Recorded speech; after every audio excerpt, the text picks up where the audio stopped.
Good morning class 6। आज हम आपकी हिंदी की मधुर किताब का पार्ट नंबर 6 पढ़ने जा रहे हैं, जिसका नाम है बातूनी। बातूनी जो पार्ट है ये एक कहानी है। इस कहानी का उद्देश्य यह है कि हमारा जो सामाजिक आचार व्यवहार को दर्शाना। हम जानते हैं कि जो भी हम कहानी पढ़ते हैं उसका कोई ना कोई उद्देश्य ज़रूर होता है। जिसे जो हम कहानी पढ़ने जा रहे हैं उसका उद्देश्य ये है कि हमारा समाज, जिस समाज है उनमें सामाजिक व्यवहार यानी समाज के जो रहने वाले लोग हैं उनका आचार व्यवहार कैसा है उसको इस कहानी में दर्शाया गया है। व्यंग्य विधा से परिचित कराना यानी और इसके अलावा व्यंग्य यानी ताने कसना। अगर हम किसी का काम कर देते हैं तो उसको हम कितनी बार उस लोगों को जताया करते हैं, उस कहानी में भी इसे दर्शाया गया है। समाज के भिन्न भिन्न पात्रों और उनके स्वभाव से रूबरू करवाना। हमारे समाज के भिन्न भिन्न लोग यानी हर एक इंसान का कोई ना कोई स्वभाव अलग होता ही है। वो एक स्वभाव के लोग एक साथ कैसे रह सकते हैं वो इस कहानी में बताया गया है। से अस्तित्व, संभाव और समायोजन सिखाना यानी हमारी जो समाज में लोग रह रहे हैं उनकी विचारधाराएं अलग है, उनके व्यवहार अलग है, उसके बावजूद वो हम एक समाज में रह रहे हैं कैसे से अस्तित्व के साथ, यानी कौन उनके साथ एडजस्टमेंट करना, उनके साथ समायोजन करना, उनके साथ कैसा व्यवहार करना, ये सब हम इस कहानी में पढ़ने जा रहे हैं। प्रस्तुत कहानी जो शुरू हो रही है बातूनी, अब हम उसे शुरू करने जा रहे हैं।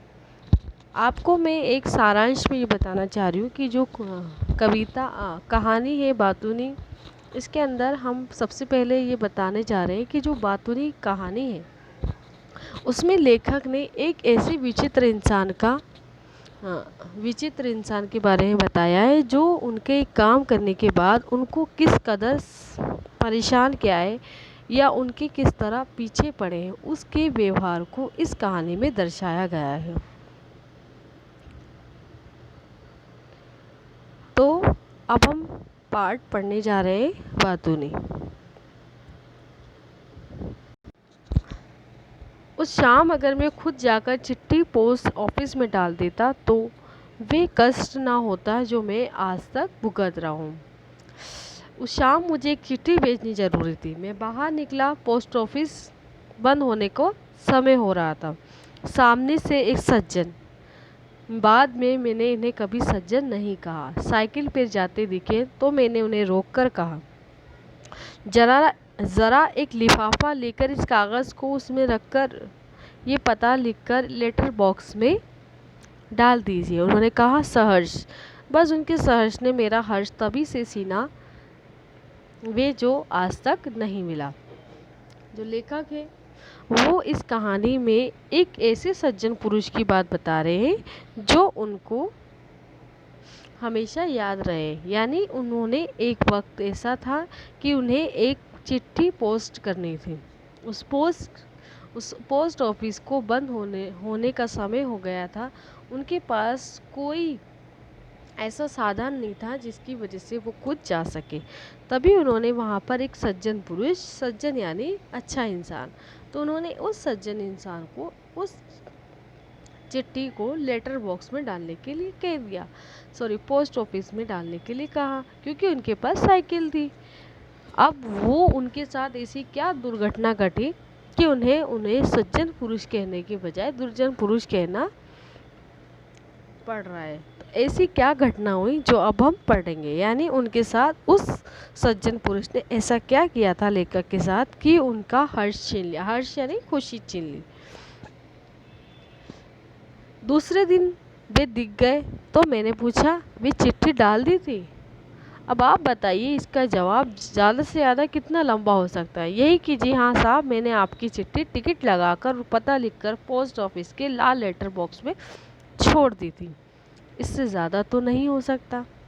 अब जो लेखक है वो सज्जन पुरुष की बात बता रहे हैं कि दूसरे दिन मैंने उनसे मिले और उनसे मिलने के बाद मैंने उनसे कहा कि आपने वो चिट्ठी डाल दी? तो अगर हम किसी से ये सवाल करते हैं तो उसका जवाब हमें क्या मिलना चाहिए कि हाँ ठीक है, मैंने आपकी चिट्ठी टिकट लगाकर डाल दी और मैंने पता भी सही लिख दिया था। इससे ज़्यादा उसका कोई उत्तर नहीं होता है। लेकिन उन्होंने जो उत्तर दिया, जवाब दिया, वो क्या था, आइए हम देखते हैं। पर उन्होंने ही जवाब दिया, मैं पोस्ट ऑफिस पहुंचा साहब, क्या देखता हूँ कि पोस्ट ऑफिस बंद हो चुका है। अब मैं बड़ा परेशान, आपने पहली बार तो कोई काम बताया।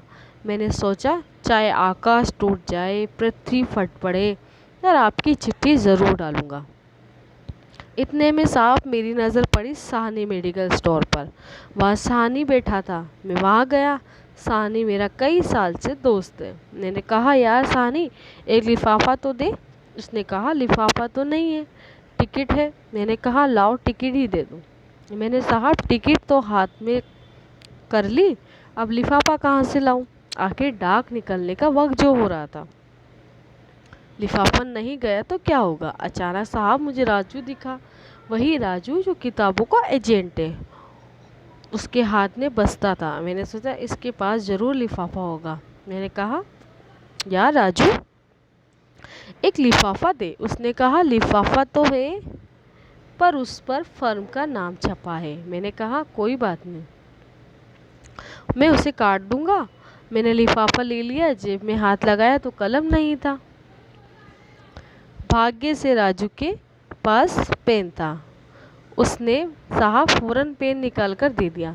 राजू ने, इतनी बात अच्छी है, इतनी बात अच्छी कि उसने पास कोई चीज़ होती है तो फ़ौरन दे देता है। मैंने उसका बस्ता लिया और लिफाफा, उस पर लिफाफा रखा। उसकी फर्म का उसकी फर्म का उसकी फर्म की चिट्ठियाँ निकालकर लेटर बॉक्स में बंद कर दिया। मैंने कहा साहब देखिए, चिट्ठी भी बहुत ज़रूरी है, मैं शामिल कर लीजिए। ये भला आदमी था, उसने लिफाफा ले लिया। तब साहब मेरा मन हल्का हुआ। अब जो व्यक्ति था, जो सज्जन पुरुष था, जिसको लेखक ने चिट्ठी पोस्ट ऑफिस में डालने के लिए कही थी, उसका उन्होंने ये पूछा दूसरे दिन कि आपको ये जो चिट्ठी है आपने वो पोस्ट कर दी थी। तो उन्होंने उसकी जो भी उस वक्त में घटना घटी थी उसको उन्होंने पूरी तफसीली के साथ बताया, यानी पूरे बताया कि उनके साथ क्या क्या हुआ था। तो ये सब उनको, जो लेखक थे, वो व्यर्थ लग रहा था, क्योंकि ये उनको सिर्फ इतना जानना था कि उन्होंने जो जो चिट्ठी उन्हें दी थी वो पोस्ट हो गई या नहीं। लेकिन उन्होंने उसका इतना बड़ा उत्तर दिया कि वो खुद भी बहुत ज़्यादा बोर हो चुके थे, क्योंकि वो बहुत ज़्यादा बातूनी थे। कौन थे?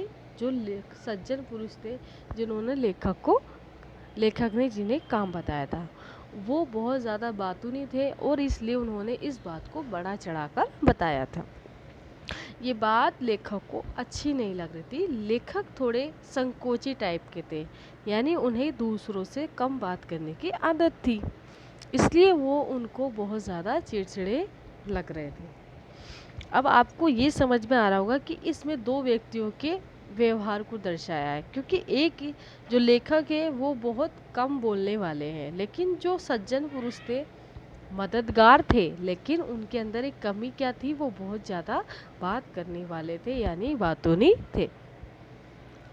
अब हम आगे देखते हैं कि आगे क्या हुआ है।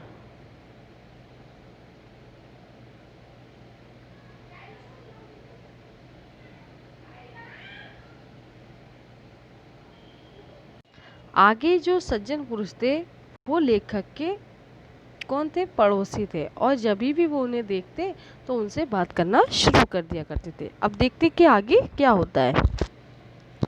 मैं नहीं समझ पाता कि आमतौर पर लोग क्यों पूछते कि आप कहाँ जा रहे हैं।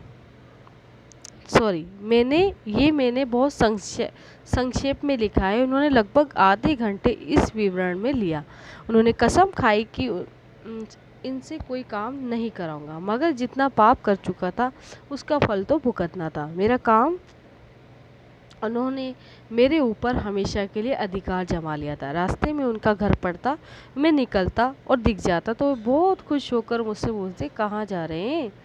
अब जो जो लेखक थे वो कौन थे, उनके पड़ोसी थे। अब उन्होंने उनसे काम करवा लिया, यानी उन्होंने उनका काम तो किया लेकिन उसके बदले में उन्होंने क्या कर लिया था, उन पर अधिकार जमा लिया था। यानी ऐसा हो जाता है कभी हम किसी से अपना काम करा लेते हैं तो हम कभी ना कभी उससे किसी ना किसी वे में उससे बात करना शुरू कर देते। ऐसे ही जो सज्जन थे, जो लेखक के साथ आदमी थे, वो भी ऐसे ही थे क्योंकि उन्होंने उनसे काम करा लिया था तो वो आए दिन उनसे कोई ना कोई किस्म की बातें किया करते थे। इसीलिए लेकिन ये चीज़ें जो लेखक थे उन्हें बुरी लगती थी क्योंकि वो बहुत कम बोलने वाले थे। जो सज्जन थे वो बहुत ज़्यादा बात करने वाले थे। मैं नहीं समझ पाता कि आम तौर पर लोग क्यों पूछते कि आप कहाँ जा रहे हो। क्या वे पुलिस के आदमी हैं या खुफिया विभाग के हैं जो जानना चाहते हैं कि तुम कहाँ जा रहे हो। यह असल में बात करने की भूमिका है। अब जो जो लेखक थे जो लेखक के साथ आदमी थे वो उन पर अधिकार जमा रखे थे। अब लेखक की ये हालत हो चुकी थी कि वो कहीं भी जाए तो वो सज्जन पुरुष उनसे ये ज़रूर पूछा करते थे कि आप कहाँ जा रहे हो। तो वो चीज़ उन्हें बड़ी चिड़चिड़ी सी लगती थी और उन्हें ऐसा लगता था क्या ये पुलिस है या कोई खुफिया है कि मैं कहीं भी जाऊँ ये मुझसे क्यों पूछा करते हैं। कई बार ऐसा होता है कि अगर हम कहीं जा रहे होते हैं तो हमसे कोई पूछ लेता है तो हमें बहुत ज़्यादा गुस्सा आता है। ऐसा ही लेखक के साथ भी हो रहा था क्योंकि वो आदमी उनके पीछे ही पड़ गया था। मैं जब रुक जाता तो कहता यूं ही जरा सिविल सर्जन से मिलने जा रहा हूँ, बस वे मुझे पकड़ लेते तो मुझे गोद लेकर खिलाते थे। मिलते थे तो कहते थे क्या बेटा भूल गए, घर नहीं आते। अब लेखक ने कहा कि मैं एक सिविल सर्जन यानी कोई अस्पताल में जा रहे हैं। अब उन्होंने कहा कि मैं जिस अस्पताल में जा रहे हो तो उसका नाम क्या है, डॉक्टर गुप्ता। वो डॉक्टर जो गुप्ता है वो कौन है, वो उन्होंने कहा कि मैं सिविल सर्जन में डॉक्टर गुप्ता के पास जा रहा हूँ। तो उन्होंने कहा कि वो मेरे चाचा के दोस्त थे और बड़े अच्छे दोस्त थे और उनका नागपुर में बहुत बड़ा बंगला है। हमारे घर आते जाते रहते थे और उन्हें बचपन में उन्हें गोद में खिलाया। यानी जो डॉक्टर थे वो उन्हें गोद में खिलाते थे। यानी जो सज्जन पुरुष थे उनका कहना ये था कि जो भी वो अगर किसी से भी वो मिलते थे तो उनको ऐसा लगता था वो उनके रिश्तेदार है। यानी वो अपनी बेतुकी बातें करके लोगों को क्या करते थे, परेशान किया करते थे। परेशान मतलब ऐसा होता कि कई लोग ऐसे होते हैं कि उन्हें कोई बात करने का टॉपिक नहीं मिलता तो वो अपनी बनावटी बातें ही क्या करते थे। तो ऐसे ही लेखक जब भी कोई भी जगह जाया करते थे या उनसे अगर वो पूछ लेते थे कि मैं यहाँ जा रहा हूँ या कोई डॉक्टर से मिलने जा रहा हूँ तो उनको हमेशा वो जो सज्जन पुरुष थे वो यही करते थे कि वो मेरे ससुर लगते हैं या मेरे दोस्त हैं या मेरे चाचा के दोस्त हैं या मैं उनके गोद में खेला हूँ। ये चीज़ें उन्हें बड़ी नापसंद होती थी। वे 10-15 मिनट तक डॉक्टर गुप्ता से अपने पारिवारिक संबंध बताते। कभी मैं कहता प्रोफेसर तिवारी से मिलने जा रहा हूँ तो वो कहते अच्छा तिवारी जी से मिलने जा रहे हो। हमारे फादर इन लॉ यानी हमारे ससुर के बड़े पुराने दोस्त थे, दोनों साथ साथ पढ़ते थे, अभी भी हमारे प्रति प्रेम भाव रखते हैं। कभी मिल जाते हैं तो मैं कहता हूँ कभी घर आओ। मैं जिसका भी नाम लेता वो उनके चाचा, मामा, ससुर या पिता का दोस्त निकल आता। 10-15 मिनट उनके संबंधों में बारे में बताते। एक दिन कहूँगा भगवान से मिलने जा रहा हूँ तो वो उस पर भी ये कहेंगे कि अच्छा भगवान से मिलने जा रहे हो। वो हमारे चाचा के बड़े अच्छे दोस्त थे, दोनों स्वर्ग में काम करते थे। मेरे नाम उन्हें बताइएगा तो पहचान जाएंगे, मुझे तो भगवान ने गोद में खिलाया है। यानी यहाँ पर उन्होंने लेखक ने कहा कि अगर मैं कहूँ कि मैं भगवान के पास जा रहा हूँ तो वो इस बात पर भी ये कहेंगे कि वो मेरे चाचा के दोस्त थे और भगवान ने मुझे स्वर्ग में गोद में खिलाया है। अब अपनी ये हालत की है कि उस रास्ते को छोड़कर करीब आधा मील चक्कर लगाकर जाता हूँ।